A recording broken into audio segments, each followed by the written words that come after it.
फळे व्हिडिओजमध्ये स्वागत आहे तुमचं। हे आहे आपल्या शेतामधली हळद। तर हळद खुरपणं झालेली आहे, त्याच्यानंतर पानं पहा किती सुंदरपैकी दृश्य आहे, पाहू शकता तुम्ही। खुरपण्यानंतरचे दृश्य किती सुंदर दिसत आहे आणि हळदीमध्ये वेळेवर खुरपणं, तण काढणे खूप गरजेचे असते। पहा किती मस्तपैकी दिसत आहे, यामुळंच तण निघून जातं आणि हळदीला पूर्ण अन्नद्रव्ये मिळतात आणि हळद एकदम टवटवीत मस्त दिसते। पहा किती छान दिसत आहे। खुरपणं झाल्यानंतर बघा हळद किती हिरवीगार आणि तवान दिसत आहे का नाही सांगा। रोपांची वाढ जोमात सुरू होते आणि वेगळी मस्तपैकी मोकळी राहते। किती छानपैकी पहा किती मस्त दिसत आहे यूट्यूब फॅमिली आपली हे हळद। आणि योग्य त्या पद्धतीतच खुरपणं वगैरे सर्व केलं पाहिजे आणि या ड्रिचिंगमधून तिला खत पण दिला जातो, एक नंबर आहे। आणि काळजी कशी घ्यायची या हळदीची हे पण तुम्हाला मी सांगते। गवत काढलेलं आहे, पहा किती छान दिसत आहे, मस्तपैकी डुलत आहे हळद। दिसत आहे का नाही छानपैकी यूट्यूब फॅमिली नक्कीच सांगा। आणि हळदीची काळजीसुद्धा घ्यावं लागत असते आणि हळद कवा लावायची कवा नाही हे पण तुम्हाला सांगते। हळद लावतात मे महिन्यामध्ये, मेच्या शेवटच्या आठवड्यामध्ये किंवा जूनच्या पहिल्या आठवड्यामध्ये, कारण आपल्या ज्यावेळेस आपण हळद लावतो त्यावेळेस जमिनीची उष्णता निघली पाहिजे। त्याच्यानंतर आपण हळदीला बेड पाडून मस्तपैकी बेड पाडलेल्या रानाला पाणी द्यायचं आणि हळद लावून घ्यायची, कारण हळद आपली सडल्या नाही पाहिजे म्हणून, हळद सडण्याची शक्यता असते म्हणून। आणि खुरपणं झाल्यानंतर काळजी कशी घ्यायची कशी नाही ते सुद्धा मी सांगते। खुरपणं झाल्यावर योग्य वेळी पाणी देणे खूप महत्त्वाचं आहे। वरून जर पाऊस नाही पडला तर पाणी देणं खूप एकदम महत्त्वाचं आहे। आणि आपले सेंद्रिय खत दिल्यास उत्पन्न अजून वाढू शकतं। आता हे आपण खत टाकतो तर ते खत देणं खूप गरजेचं आहे, कारण की आपल्याला या हळदीच्या पिकापासून जास्त उत्पन्न घ्यायचं असतं। तर तसंच आपलं म्हणजे त्याची सोयसुद्धा घेतली पाहिजे, त्याला व्यवस्थित पाणी देणं आणि खत टाकणं, तरच आपल्याला उत्पन्न भरपूर सारं भेटल, नाहीतर नाही भेटू शकत।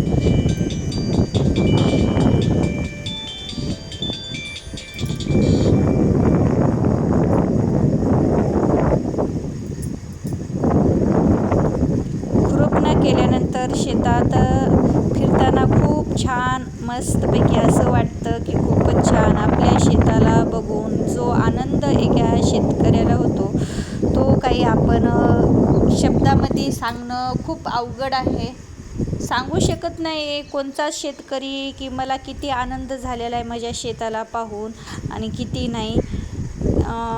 कोणी असं सांगू शकतं का हे पण नक्की सांगा। कोणी सांगू शकत नाही, मी तर सांगू शकत नाही आणि कोणी सांगू शकतसुद्धा नाही की बा मला किती आज आनंद असा झालेला आहे। आणि हिरवंगार असं हळदीचे पानं पाहून खूप मस्तपैकी मनाला आनंद असं वाटत आहे की खूपच छानपैकी हिरवीगार हळद पाहून मनाला जे आनंद भेटला ते शब्दात काही सांगणं शक्य नाही। खूप मस्त आहे अशी हळद।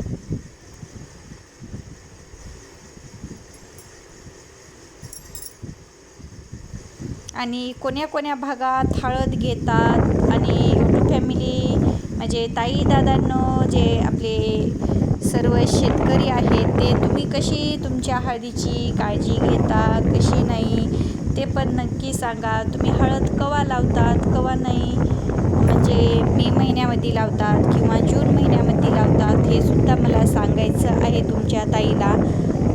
आणि कशा कशा पद्धती तुम्ही काळजी घेता, कशी नाही हे पण नक्की सांगा. तुम्ही तुमच्या हळदीला खत कोणचे टाकतात, कोणचे नाही, किती वेळा म्हणजे खत देता हे पण सांगायचं आहे यूट्यूब फॅमिली. कारण एकमेकांना आपण शेतकऱ्यांना जर एकमेकाला थोडीशी जे काही माहिती आहे ती दिली तर एकमेकाचं म्हणजे ज्ञान वाढलं जातं. त्याच्यासाठीच मी तुम्हाला विचारित आहे, तुम्ही खत कोणचं तुमच्या हळदीला टाकलं, कोणचं नाही हे पण नक्की सांगा. कारण एकमेकाला सांगितलं पाहिजे, एकमेकाला माहिती दिली पाहिजे असं मला वाटतं. तुम्हाला वाटतं का नाही हे पण सांगा माझी यूट्यूब फॅमिली. आणि हे एक आहे, पानं पिवळे पडू लागले की आपली हळद काढायला पण येत असते का नाही. जे रोजचे हळदीचे शेतकरी आहेत त्यांना हे माहीतच आहे. जर अशा पद्धतीत मेहनत घेतली तर उत्पन्न खूपच चांगल्या पद्धतीत येईल. पण नाही असं नाही, कारण वेळेवर पाणी, खत, खुरपणं आणि जेव्हाच्या तेव्हा काढणं, ठेवणं, त्याचं उकड त्याचे सर्व व्यवस्थित जेवढे प्रोसेस आहेत तेवढ्या पद्धतीत पार आपण शेतकऱ्यानं व्यवस्थित पूर्णपणे पाडलं. ह्या ठिकाणचं गवत काढायचं राहिलेलं आहे, काढणं चालू आहे. पलीकडचंच झालेलं आहे, थोडंसं इकडचं पाणी होतं, खाली पाऊल तुम्हाला पाण्याचे दिसत आहे त्याच्यामुळं राहिलेलं आहे. तर ते काढणं चालूच आहे. पण असं असतं बा शेतकऱ्याचं जीवन, उगं नाही. आणि काही जण म्हणतात आम्ही शेतकरी होणं इतकं सोपं नाही. रात्र असो किंवा दिवस असो शेतकऱ्याला खूप सारे मेहनत राहतात. तेव्हा असं शेत मस्तपैकी डुलतं. शेतात हळदीचे पानं, सोनं होय सोनं, हळद सोपी नाही.